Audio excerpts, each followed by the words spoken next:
नमस्कार, प्रणाम। मैं रजनीश कुमार पांडे एक बार फिर से आपका स्वागत करता हूं आपके अपने चैनल प्रैक्टिस मॉक एसएससी पर। मेरे प्यारे दोस्तों, आप सभी लोग अच्छे होंगे और ज़बरदस्त तरीके से आप लोग पढ़ाई कर रहे हैं, ऐसा मेरा विश्वास है। ऐसा मुझे संकेत मिल रहा है। ठीक है, तो ज़्यादा से ज़्यादा आप लोग जुड़ें, ज़्यादा से ज़्यादा दोस्तों को इस मंच के माध्यम से यहाँ तक पहुँचाएँ, मेरी आवाज़ उन तक पहुँचाएँ और ज़बरदस्त तरीके से मेहनत कीजिए। जो भी आपको प्रॉब्लम्स हो, जो भी डाउट्स हो, आप लोग कमेंट के माध्यम से मुझ तक पहुँचाएँ और मैं उस पर त्वरित उसका समाधान करने की कोशिश करूँगा। ठीक है, तो आज फिर मैं आप लोगों के लिए 10 इम्पोर्टेंट क्वेश्चंस लेकर आया हूं और इन क्वेश्चंस में कहीं ना कहीं स्टैटिक पार्ट्स को भी कवर करने की कोशिश करेंगे और कुछ एडिशनल चीज़ें भी। लेकिन सेशन को शुरू करने से पहले चंद लाइनें आप दोस्तों के लिए। प्यारे दोस्तों, जब जब दर्द का बादल छाया, जब गम का साया लहराया, जब आंसू पलकों तक आया, जब यह तन्हा दिल घबराया, हमने दिल को यह समझाया, दिल आखिर तू क्यों रोता है, दुनिया में ये ही होता है। यह जो गहरे सन्नाटे हैं, वक्त ने सबको ही बांटे हैं। थोड़ा गम है सबका किस्सा, थोड़ी धूप है सबका हिस्सा। आँख तेरी बेकार ही नम है, हर पल एक नया मौसम है, हर पल एक नया मौसम है।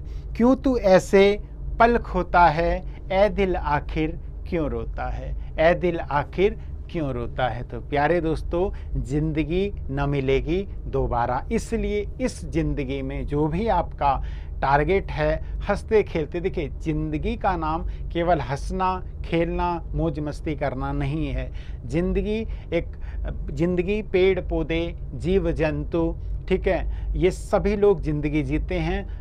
उनमें और हम में एक सबसे गहरा अंतर यही होता है कि हम किसी लक्ष्य के लिए आते हैं, हम किसी लक्ष्य को समर्पित होते हैं। यदि हमने जीवन में आए और उस लक्ष्य को पूरा किया तो वास्तविक मायने में हमने ज़िंदगी जी। अदरवाइज़ हम औरों की तरह यूं ही आए और यूं ही चले जाएंगे। इतिहास में ना हमारे लिए कोई जगह होगी, ना हमारे लिए कोई स्थान होगा। इसलिए ये ज़िंदगी दोबारा नहीं मिलेगी, है ना।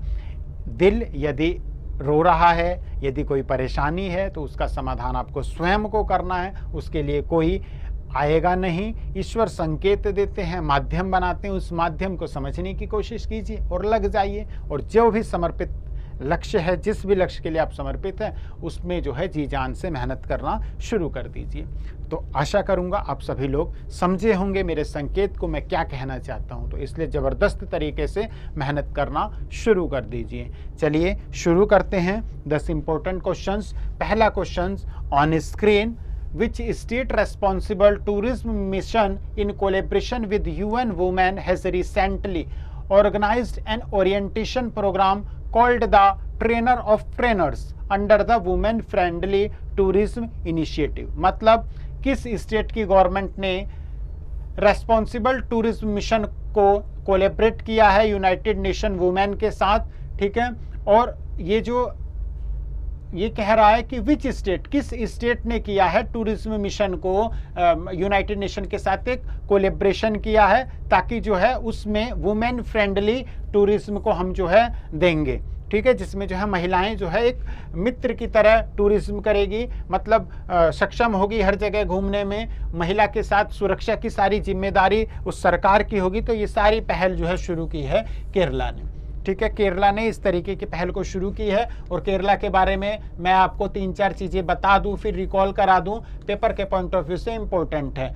1 panchayat 1 playground Kerala, first e governed state Kerala, first digital university Kerala, first net free करने वाला, एक तरह से स्वयं का नेट को लॉन्च करने वाला स्टेट क्या है, केरला। तो ये सारी चीज़ें केरला की कुछ इंपॉर्टेंट बातें हैं जो आप लोगों को पता होना चाहिए, ठीक है।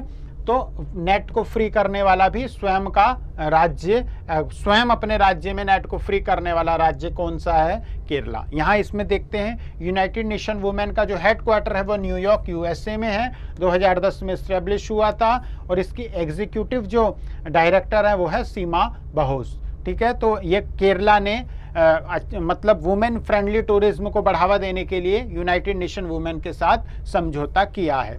इन अगस्त 2023 prime minister Narendra Modi has lead, अभी इस क्वेश्चन को समझेंगे। हाल ही में अमृत भारत स्टेशन एक मिशन के तहत प्रधानमंत्री नरेंद्र मोदी ने देश में स्थित 508 रेलवे स्टेशनों को जो है रीडेवलपमेंट, मतलब उससे बहुत ही अच्छा बनाने का, मतलब पहले उसकी जैसी भी कंडीशन है उसकी जो है एक बहुत अच्छी कंडीशंस बनाने के लिए, जैसे लखनऊ में हो गया, प्रयागराज हो गया, नई दिल्ली का रेलवे स्टेशन हो गया, उसकी तर्ज पे उसे विकसित करने के लिए एक योजना लाई थी। अमृत भारत स्टेशन के तहत 508 रेलवे स्टेशन को जो है चिन्हित किया गया है, ठीक है। और उस 508 रेलवे स्टेशनों में से जिस एरिया से मैं आता हूं उसमें से भी मेरे स्टेशन को जो है इस 508 रेलवे स्टेशन में स्थान मिला है। कमेंट के माध्यम से बताइए, क्या आप लोग जितने भी बच्चे हैं जो वीडियो को देख रहे हैं, आपका जो है इस लिस्ट को चेक कीजिए, आपका रेलवे स्टेशन इस 508 रेलवे स्टेशन में है या नहीं। जहां आप रहते हैं वहां पे जो रेलवे स्टेशन है उसमें इसको स्थान मिला है या नहीं, तो ये भी आप लोग देखेंगे और मुझे कमेंट में बताएंगे। तो ये कह रहा है इन 508 रेलवे स्टेशन को डेवलप करने के लिए कितने पैसों की जरूरत होगी, तो 244.7 बिलियन, ठीक है, इतनी राशि इसके लिए जो है आवश्यक होगी। तो ये सारी चीजें मैंने आपको बताई। इस 508 में से 27 स्टेटों को और यूनियन टेरिटरी को शामिल किया गया है, जिसमें सबसे ज्यादा 55 जो है वो उत्तर प्रदेश में है, ठीक है, और राजस्थान में है। 49 जो है, मतलब 55 उत्तर प्रदेश में और 55 राजस्थान में, 49 जो है बिहार में, 44 महाराष्ट्र में, 37 जो है वेस्ट बंगाल में, 34 मध्य प्रदेश में, 32 आसाम में, 25 उड़ीसा में, 22 पंजाब में, 21 जो है गुजरात और तेलंगाना में, 20 झारखंड में, 18 आंध्र प्रदेश और तमिलनाडु में, हरियाणा में 15 है और जो है 13 कर्नाटक में। ये इन स्थानों, इनका जो है स्थान मिला है, जो कि पेपर के पॉइंट ऑफ व्यू से बहुत ज़्यादा इंपॉर्टेंट होने वाला है। इसे फरवरी 2023 में जो है इस मिशन को जो है वो किया गया, मतलब लॉन्च किया गया, जिसमें 1309 रेलवे स्टेशन को शामिल करने की बात की गई थी, लेकिन अभी जो है 508 रेलवे स्टेशनों का जो है सूची जो है आ गई है। तो ये इंपॉर्टेंट है आप लोगों के लिए। According to the recent news, India has provided financially assistance of कितने million to Sri Lanka for the Sri Lanka unique digital identity, मतलब इंडिया ने कितने रुपए की फाइनेंशियली असिस्टेंस दी है श्रीलंका को, श्रीलंका की यूनिक डिजिटल आइडेंटिटी के लिए, मतलब कितने रुपए की जो है मदद की है। तो श्रीलंका ने 450 मिलियन की जो है मदद की है, ताकि श्रीलंका के पास अपनी एक यूनिक डिजिटल आइडेंटिटी हो। इस प्रोजेक्ट के तहत जो है भारत ने श्रीलंका का साथ दिया है। Next question, in the month of August 2023 union home minister and minister of corporation minister Amit Shah has launched the digital portal of the Central Registrar of Cooperative Society, मतलब हाल ही में अगस्त में जो हमारे केंद्रीय गृह मंत्री हैं उन्होंने जो केंद्रीय रजिस्ट्रार कोऑपरेटिव सोसाइटी को जो है एक central registrar of cooperative society office, देखें ये कह रहा है कि एक जो है लॉन्च किया है, क्या, सेंट्रल रजिस्ट्रार को, ठीक है, जिसके तहत इसका कोऑपरेटिव सोसाइटी, इसका ऑफिस कहाँ पे अब आपको बताना है। तो इसका ऑफिस है प्यारे बच्चों महाराष्ट्र में, पुणे महाराष्ट्र में। Union home minister Amit Shah has launched the digital portal of the central registrar of cooperative society, मतलब हाल ही में केंद्रीय गृह मंत्री अमित शाह जी ने central registrar of cooperative society का जो है एक डिजिटल पोर्टल को लॉन्च किया है, जिसका ऑफिस पुणे महाराष्ट्र में है, ठीक है। तो ये भी इंपॉर्टेंट है। साथ ही साथ अगला क्वेश्चन देखेंगे, अभी हाल ही में 8 अगस्त को, पहले इसके बारे में देखेंगे, 8 अगस्त 2023 को जो है क्विट इंडिया मूवमेंट है ना, अंग्रेजों भारत छोड़ो, या इसे ही अगस्त क्रांति की जो है 81st एनिवर्सरी को जो है लॉन्च किया गया, मतलब लॉन्च कह रहा हूँ सॉरी, मतलब इसकी जो है एनिवर्सरी मनाई गई, 81वीं एनिवर्सरी अगस्त क्रांति या क्विट इंडिया मूवमेंट की 8 अगस्त 2023 को जो है मनाई गई। अब ये कह रहा है कि इसमें से कौन सा स्टेटमेंट जो है, ये कह रहा है कि कौन सा स्टेटमेंट सही नहीं है, तो मैं आपको बताता हूँ। ये कह रहा है कि the movement was launched at the Calcutta session of All India Congress Committee, ये गलत है। The immediate cause of this movement was the failure of Cripps mission. Cripps mission की असफलता के बाद तुरंत जो है क्विट इंडिया मूवमेंट को लॉन्च कर दिया गया था। Indian bureaucracy did not support the movement. हाँ, उस समय जो भारतीय जो नौकरशाही थी, जो इंडियन ब्यूरोक्रेसी थी, उन्होंने इस मूवमेंट को जो है शामिल सपोर्ट नहीं किया था। तो फिलहाल इसमें केवल जो है पहला गलत है, वो पहला इसलिए गलत है। अब देखें यहाँ पे एक चीज और देखिएगा, ये जो क्विट इंडिया मूवमेंट है इसे अगस्त क्रांति में आप लोगों को बता चुका हूँ, अगस्त क्रांति के नाम से भी जाना जाता है। और इतिहास वाले मेरे जितने भी स्टूडेंट्स हैं उनसे उम्मीद करूंगा उन्हें पता होगा कि ये the movement was launched at the Calcutta session of All India Congress committee. इस मूवमेंट को लॉन्च किया था कलकत्ता सेशन में ऑल इंडिया कांग्रेस कमेटी ने। ये गलत है, ये इतिहास वाले बच्चे बताएंगे यहाँ पे क्या इसका सही होगा, नहीं तो मैं इसका कल आंसर बताऊंगा। मुझे आपसे आशा है, विश्वास है कि आपको इसका उत्तर पता होगा, क्योंकि बहुत ही बेसिक क्वेश्चन है ये। ठीक है, नेक्स्ट क्वेश्चन।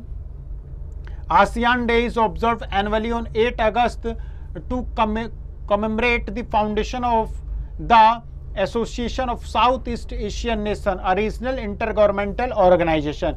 जो मतलब जो आसियान है, जिससे 8 अगस्त को जो है इसका वार्षिक जो है एक आधारशिला इसकी रखी गई, मनाया गया। तो ये पूछ रहा है कि 2023 में जो आसियान बैठक है उसकी अध्यक्षता कौन कर रहा है। तो the chair of ASEAN for 2023 is Indonesia. और हिंदुओं का सबसे बड़ा मंदिर, शिव मंदिर, वो अंकोर वाट कंबोडिया में है। क्या उसका कोई संबंध इंडोनेशिया से है? कमेंट में मुझे बताइएगा। ठीक है, आसियान डे जो कि ऑब्जर्व एनुअली ऑन 8 अगस्त को जो है ये मनाया जाता है। ठीक, और इस बार जो है इसकी थीम है प्रमोटिंग रीजनल सस्टेनेबल ग्रोथ। ठीक है, अगस्त 1967 में इस आसियान, जिसकी फुल फॉर्म होती है association of south east Asian nation, ठीक है, जिसमें इसमें देखें, इसमें जो है काफ़ी सारी कंट्रीज हैं। इसमें Indonesia, Malaysia, Philippines, Singapore, Thailand के साथ इसकी शुरुआत हुई थी। और यही लोग जो है आपस में अपने आप जो है आपस में चेयरपर्सन बनते हैं, चेयरमैनशिप यही लोग लेते हैं। इस समय इसमें जो है 10 साउथ ईस्ट एशिया नेशन है, Brunei, Cambodia, Indonesia, Laos, Malaysia, Myanmar, Philippines, Singapore, Thailand, Vietnam.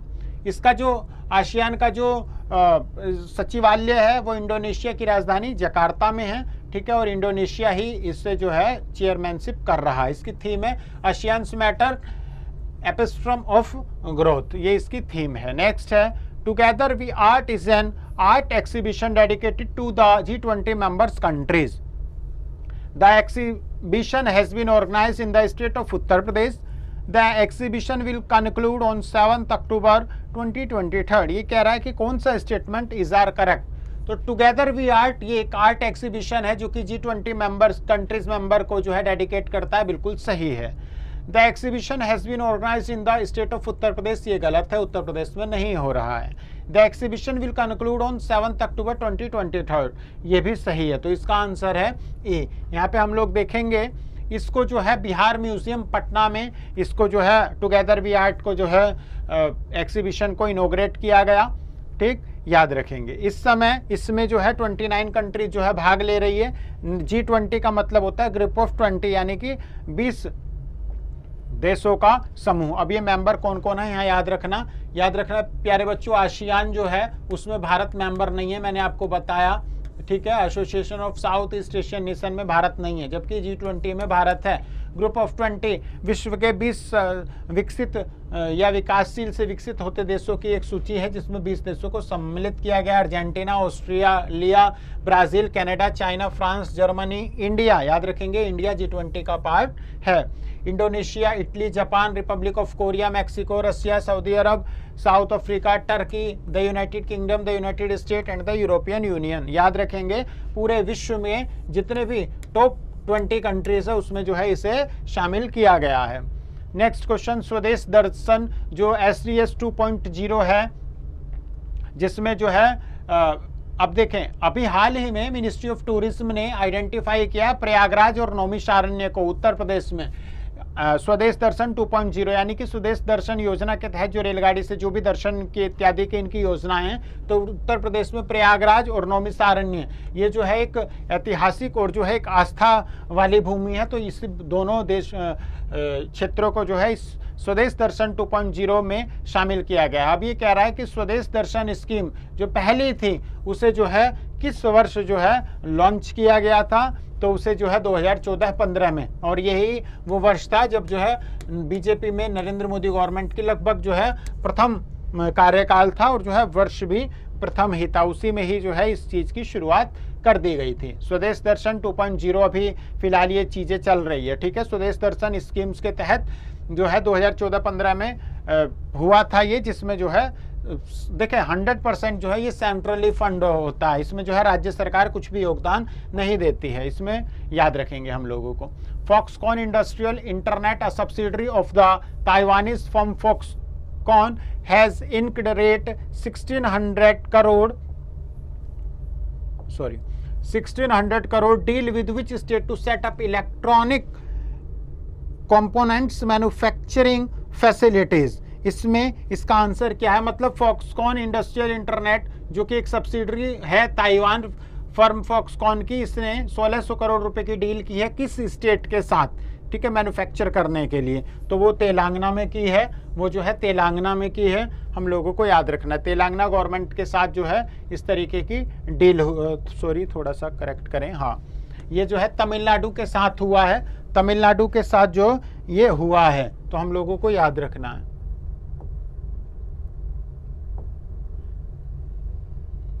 ठीक है। तमिलनाडु के साथ फॉक्सकॉन इंडस्ट्रियल इंटरनेट जो कि ताइवान की फर्म है, इसने 1600 करोड़, फॉक्सकॉन इंडस्ट्रियल इंटरनेट ने 1600 करोड़ की डील की है मैन्युफैक्चर करने के लिए, किस स्टेट गवर्नमेंट के साथ, तो तमिलनाडु के साथ, तो ये हम लोगों को याद रखना है। नेक्स्ट और last question, name the state that has recently launch the गृह ज्योति फ्री इलेक्ट्रिसिटी स्कीम, मतलब उस को स्टेट को बताना है जिसने गृह ज्योति करके, मतलब गृह ज्योति करके एक जो है फ्री इलेक्ट्रिसिटी स्कीम को लॉन्च किया है, ठीक है। तो वो इसका आंसर क्या है प्यारे बच्चों, कर्नाटक। चीफ मिनिस्टर कर्नाटक के जो है सिद्धारमैया, उन्होंने लॉन्च किया है गृह ज्योति योजना कालाबुरागी में, ठीक है, which will provide free electricity facility 200 units per month, यानी कि 200 यूनिट अगर आपकी आ रही है तो आपको जो है फ्री में बिजली होगी, मतलब 200 यूनिट तक का आपको जो है कनेक्शन दिया जाएगा बिजली का, और उसमें आपको जो है 200 यूनिट तक यदि आपकी आ रही है तो फ्री, और यदि उसके ऊपर रहा तो जो है आपको पैसा देना होगा। लेकिन एक मिडिल फैमिली में 200 यूनिट तक भी जो है नहीं आ पाती है, ठीक है। बड़ा परिवार हो तो रीडिंग ज़्यादा हो सकती है, लेकिन यदि छोटा परिवार है तो 200 यूनिट बहुत है। There are 2.14 crore consumer eligible under गृह ज्योति and 1.42 crore household have registered। 2.14 crore Karnataka में लोगों ने जो है इस योजना के तहत जो है एलिजिबल है, जिसमें से 1.42 करोड़ लोगों ने जो है रजिस्टर्ड भी कर लिया है। हाल ही में अगर कुछ नियुक्तियों की बात करें तो फिनलैंड के हाल ही में नए पीएम बने हैं पेटरी ऑर्पो हाल ही में फिनलैंड के नए जो है पीएम बने हैं। आईएनएस कृपाण, जिसका जिक्र मैंने पहले भी किया था, आईएनएस कृपाण भारतीय गवर्नमेंट ने, यानी कि एक तरह से अगर बात करें तो Indian defence minister Rajnath Singh ने किस देश की कंट्री को आईएनएस कृपाण उपहार स्वरूप यानी कि एक तरह से गिफ्ट दिया है, तो वो है प्यारे बच्चों कौन, वियतनाम, याद रखेंगे, ठीक है। ऑस्ट्रेनिया एक मध्य यूरोप का एक ऐसा देश है जिसने समलैंगिक विवाह को यानी कि सेम सेक्स मैरिज को जो है स्वीकृति दे दी है, और ये जो है मध्य यूरोप का एक तरह से ऐसा देश है जिसने जो है इसे वैलिड करार दिया है, यानी कि सेम सेक्स में मैरिज कर सकते हैं, समलैंगिक विवाह जो है वहाँ पे मान्यता प्रदान है वहाँ पे, ठीक है। भवानी देवी, जिसका जिक्र मैंने पहले भी किया था, पहली इंडियन ऐसी हैं जो तलवारबाजी में इन्होंने एशियन चैंपियनशिप में पहला ब्रोंज मेडल जीता है, तो भवानी देवी को भी आप लोग याद रखेंगे। तो आज के लिए इतना ही, कल पुनः मुलाकात होगी, तब तक के लिए खूब मन लगाकर पढ़ाई कीजिए, है ना, उत्साह के साथ, क्योंकि याद रखना एक चीज़ जो कि मैंने स्टार्टिंग में बोली थी, जिंदगी ना मिलेगी दोबारा, इसलिए इससे खुलकर जिए, मस्त के साथ जिए, लेकिन अपने लक्ष्य को याद रखते हुए। लक्ष्य को नहीं भूलना है।